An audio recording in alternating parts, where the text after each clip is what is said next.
जय मसीह की प्रिय विश्वासी भाई एवं बहन, प्रभु यीशु का हम धन्यवाद करते हैं जो प्रतिदिन हमारा बोझ उठाता है और स्वर्ग में पिता के दाहिने ओर विराजमान रहते हुए हमारे लिए मध्यस्थी की प्रार्थना करता है, हमारी ओर से पिता से विनती करता है।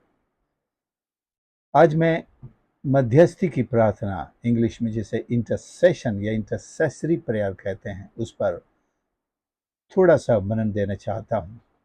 मैं पिछले सप्ताह भर इसी विषय पर एक कॉन्फ्रेंस में सुनता रहा और मुझे भी इसमें शेयर करने का अवसर मिला।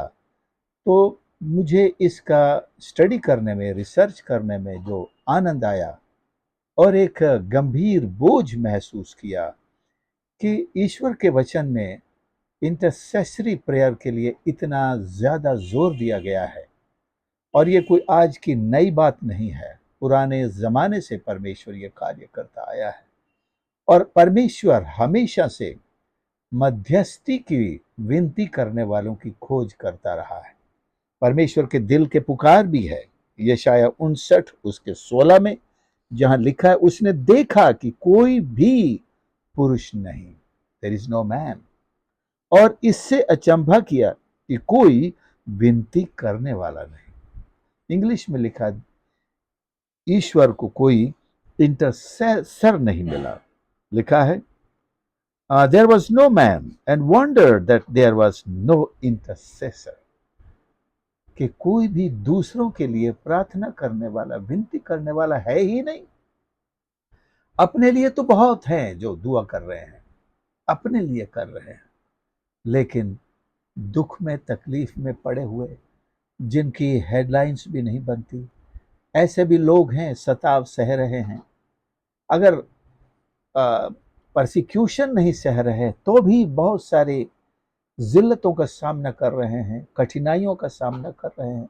बहुत सारे लोग हैं जो बीमार पड़े हुए हैं, बहुत सारे लोग हैं जो गरीबी, बेरोजगारी और तरह तरह की परेशानियों का, जो नहीं कह सकते उनके खुद की बनाई हुई हैं, दूसरों के कारण भी सह रहे हैं।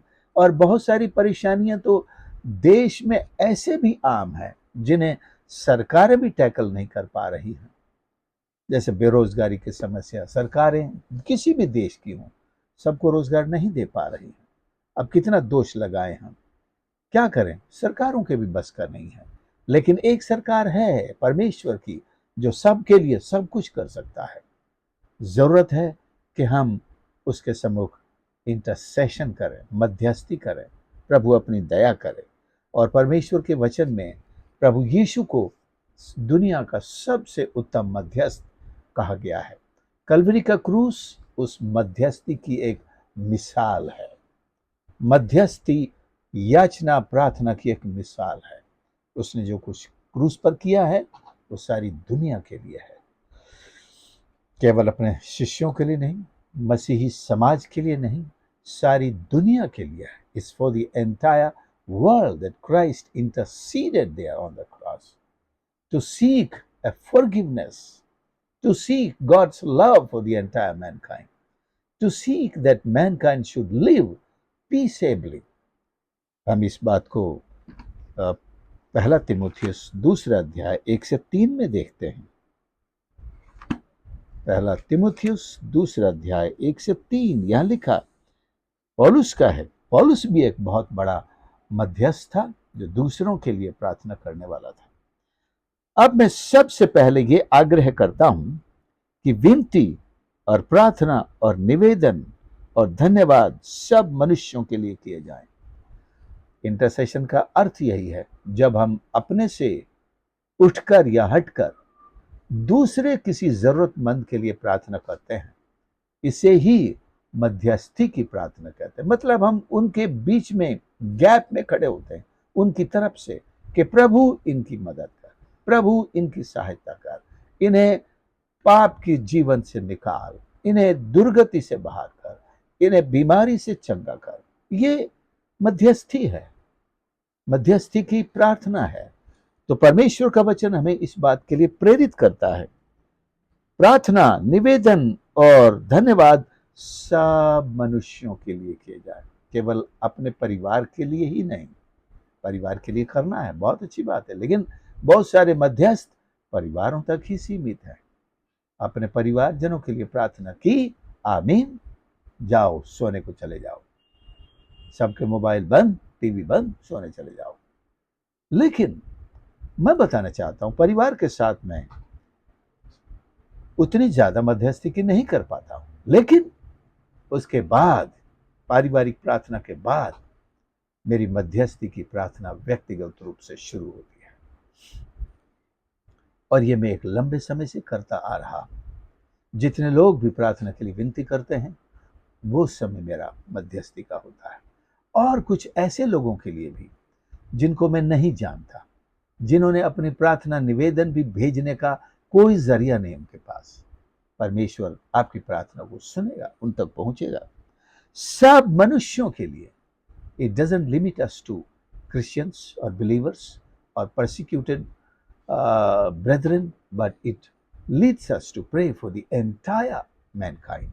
सारी मानवता के लिए किया जाए। राजाओं के लिए, जो हमारे ऊपर हुक्मरान है, उनके लिए प्रार्थना करें। सब ऊंचे पद वालों के निमित्त। इसका कारण भी बताया कि हम विश्राम और चैन के साथ, कि इन्हें हम परमेश्वर के हाथ में सौंपे। आपको पता है, शैतान भी ऊंचे पद वालों को अपने गिरफ्त में ले लेता है, उन्हें चलाना चाहता है, उन्हें दुनिया भर के सारे लालच दिखाकर दुनिया को सत्यानाश के गड्ढे में उतारना चाहता है, पैरों तले रौंदना चाहता है, सबका जीवन बर्बाद करना चाहता है। ये शैतान का षड्यंत्र है।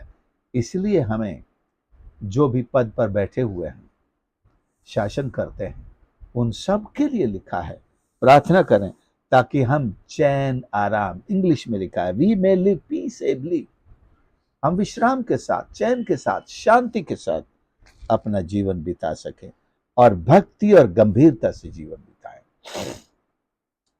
नहीं तो हमारी भक्ति को, आप सुनते हैं कितनी जगह आराधना करते हैं लोगों को डिस्टर्ब किया गया है, आराधना भंग की गई है, डंडों से मारा पीटा जाता है, उन्हें भगा दिया जाता है, चर्च तोड़ दिए जाते हैं, आग लगा दी जाती है। ये केवल चर्चों में ही नहीं है, दूसरे धर्म के मंदिरों में भी ऐसे हालात बने हुए हैं आज के। तो इसके पीछे कोई धार्मिक कट्टरवाद नहीं है।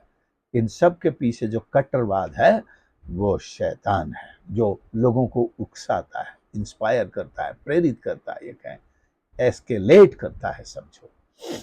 और लोग ये नहीं समझ पाते कि ये हमारे धर्म की शिक्षा है या ईश्वर की तरफ से, बल्कि वो इसमें फर्क करना हर एक के बस का नहीं है। तो शैतान के उकसावे में आकर वो ऐसे काम करने लगते हैं और सोचते हैं कि हम धर्म का समर्थन कर रहे हैं, धर्म को सपोर्ट कर रहे हैं, हम धर्म की रक्षा कर रहे हैं। लेकिन दरअसल ये करवाने वाला शैतान है। कोई भी धर्म, हर इंसान जो धर्म का पालन करता है, वो यही कहता है, कोई भी धर्म ऐसा नहीं सिखाता। तो फिर धर्म के नाम पर हम ऐसा क्यों करते हैं? क्योंकि हम समझते नहीं हैं और अपने आप को शैतान की शिक्षा में, उसके विचारों का शिकार बनाकर, उसकी भावनाओं से इतने ज्यादा प्रेरित, तो क्या उत्तेजित हो जाते हैं। और हम, जिनको हमें शांति का पाठ पढ़ाना चाहिए, उनको ही अशांति के गर्त में डाल देना चाहते हैं। तो याद रखें, परमेश्वर ने आपको और मुझको, जिन्होंने उसे जान लिया है, मध्यस्थी की विनती करने वाला ठहराया है। क्या आप कर रहे हैं? मैं आज आपसे निवेदन करना चाहता हूं, हर एक विश्वासी को परमेश्वर ने मध्यस्थी करने वाला, और हमारा मसीह मध्यस्थी का, मैंने कहा, सबसे बड़ा नमूना है। वो आराम से ही मध्यस्थी कर रहा है। क्रूस पर भी चढ़ने से पहले भी उसने मध्यस्थी की।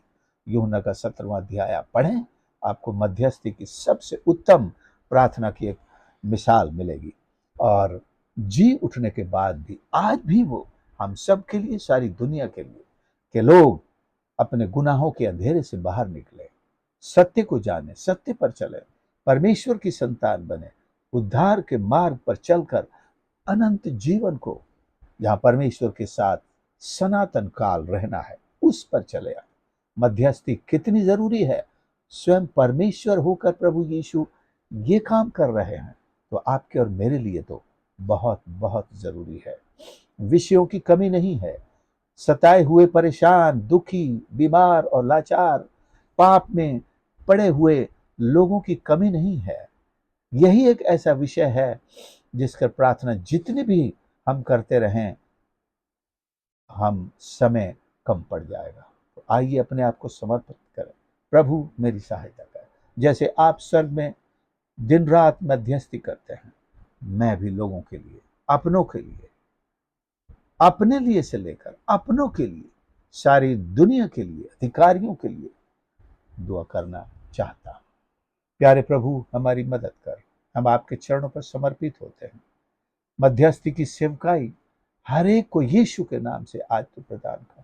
जो भी संदेश को सुन रहे हैं, मैं प्रार्थना करता हूं यीशु के नाम से वे आज से दूसरों के लिए प्रार्थना करने की सेवकाई को स्वीकार करें और आज से ही इसमें जुट जाए, लग जाए और परमेश्वर अपने बिछौनों में भी पड़े पड़े, सोने से पहले, अब नींद में भी और जागने के तुरंत बाद परमेश्वर मध्यस्थी की प्रार्थना की आत्मा से जकड़े जाए, ताकि दुनिया में चैन, विश्राम, आराम, शांति, आपके उद्धार की आशीष हर जन तक पहुंचने पाए।